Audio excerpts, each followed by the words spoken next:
Mutual pleasure. Psalm 149. Assemble the godly. That sounds like a wonderful idea. I would love to be an assembly of the godly. Not that there aren't godly people at the church I attend, but it isn't exactly a place where everyone's thoughts are only towards God. When people show up in their jerseys because it's game day, I feel squeamish about it. We are to be glad in our Maker. Are you glad for your Maker? Do you acknowledge He made all things well, that He made you perfectly?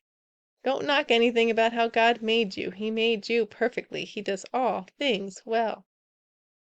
We take pleasure in the presence of our God, but He also takes pleasure in us.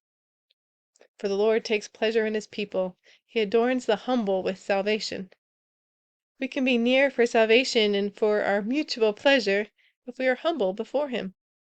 To be humble means to be turning to Him instead of looking to ourselves. It's recognizing our nothingness and His is everything. It's knowing we can do nothing and that He can do everything. Here's an interesting exhortation. Let them sing for joy on their beds. Do you have a song in your heart when you go to sleep?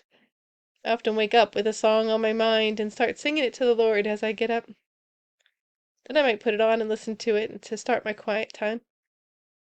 One more interesting phrase in here is in verse 6. Let the high praises of God be in their throats and two-edged swords in their hands. That reminds me of this verse from Hebrews 4:12. For the word of God is living and active, sharper than any two-edged sword, piercing to the division of soul and of spirit, and of joints and of marrow, and discerning the thoughts and intentions of the heart. The word of God is a sword that we use not to wield around to save ourselves, but to present to God humbly His promises in faith, trusting in the God of our salvation.